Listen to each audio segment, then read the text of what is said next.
Hey VC, what's up? It's me, yours truly. I am back to post a quick video here. I'm just going to do a recent finds video, which is something I haven't done in quite some time. Uh, as always, just kind of, new stuff that's come in the collection. And actually, I shouldn't say new technically because I started to kind of notice there's some things sitting over here in the new arrival that I got like weeks and weeks ago, some like a month and a half, 2 months ago kind of thing. Just hadn't gotten around to kind of sharing them yet. So I just went ahead and grabbed a few things and just want to kind of share a few recent finds. So let's just kind of jump right into it. And this is one that I got probably like, again, 4 weeks ago or something like that, maybe even longer. But really, really great album. This is Betty Davis. And this was her release from 1979. I think this was her last release that she did. Very, very cool album. Crashing from Passion. And for those maybe that don't know Betty Davis, kind of like the quick 10, 15-second spill, just one of the early female funk artists that really kind of was doing a lot of things that female artists just weren't really doing up to that point in time. Um, she ended up marrying Miles Davis, and when you think about Miles Davis and him going from kind of some of the clean cut stuff he used to do when he started doing stuff like Bitches Brew and that awesome stuff and that funk fusion, whatever you want to say, kind of element. Betty Davis was a direct influence on that. It was kind of her connection to that world, and her introducing that to Miles is what kind of ended up allowing him to go down that path in his career, which for me is some of his most awesome stuff. So yeah, absolute legend, and I didn't know that this album even existed, so it was kind of cool to get a reissue of that. The thing I would say about this, good album without question. It's not quite as funky or nasty or raw as her other albums, with albums like Nasty Girl and stuff like that. Matter of fact, there's some elements in here where it's still some funk, still R&B, but there's also kind of some disco elements. And again, you're not gonna hear disco songs, but there's kind of some disco elements that just doesn't have it as raw as her other albums, but still an absolute great one and just an absolute legend. So was glad to pick that up a few weeks ago. Here's another one here. Actually, I picked up at a record show like a few months ago. But Rock Goddess, Hell Have No Fury. Really cool one here. When I saw it, I just grabbed it. It was really cheap too. I mean, it's in fantastic condition, like near mint minus on the vinyl and excellent minus on the cover. So it was in really, really solid condition. And I saw, oh, Rock Goddess, I like them. I haven't heard that album before, and I picked it up. Just not quite realizing this was the UK version of this one that I already had, which Hell Had No Fury. I just didn't place the title in my head, and I just saw a different album cover and assumed it was one of their albums I wasn't familiar with. But all female metal band, really, really awesome stuff. It's a trio, and basically, I said this is the UK version, and this is the US version. And I think for the most part, it's the same song. There's a couple of songs that are different on each one of them, but for the most part, it's the same album. So kind of cool to pick up another version of that, especially with the difference in a couple of tracks there. And then these next three are the ones that I picked up this weekend when I worked at the shop. These are the three I walked out with. A cool reissue of a kind of a 90s classic. This is Sixpence None the Richer. This is their release from 1998. Of course, the big gigantic hit off of here was the song Kiss Me, which was featured in the movie She's All That, I think is what it was. Made that song really big. Then there was also the hit There She Goes, was another song I say that was kind of big off of this album.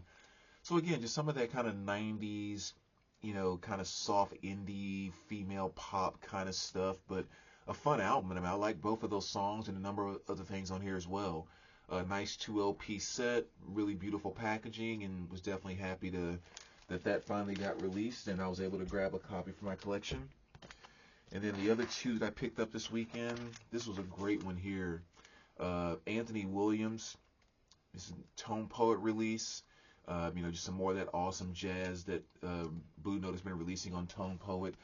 This originally came out in 1965, and this is an absolute fantastic album. This is one that I hadn't even heard before I picked it up, but I kind of have a rule, not a rule, I should say, but one of the things that I always do is when these new Tone Poets come out if it's any of the older stuff that's being reissued, I automatically want to grab it without even, having to hear the album first or whatever else. So it was exciting to hear this for the first time, and I loved this album. It's called Lifetime. Um, Really, really great album. Um, and I think the thing I liked about it the most is that it wasn't just a straightforward traditional jazz type of album.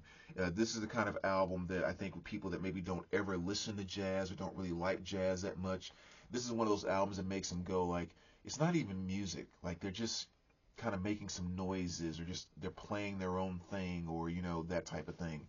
Um, so I guess I'm not gonna call it free jazz, but it's one of those albums where there's a lot of isolation of instruments, where you may just hear a bass playing for 2 or 3 minutes, and then you may hear just like a sax solo for a few minutes with like nothing else playing.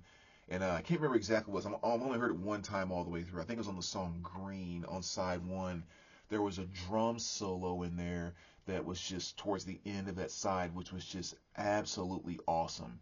And I remember with my, just kind of with the way my system is set up and everything, it just hit my system really right where it made it sounded like that drum was just the drum set was clearly in um, that center space in front of me, and the snare just sounded like it was an actual drum in the room. I mean, just a beautiful, beautiful sounding pressing, and just like I said, an awesome album I'd never heard of before.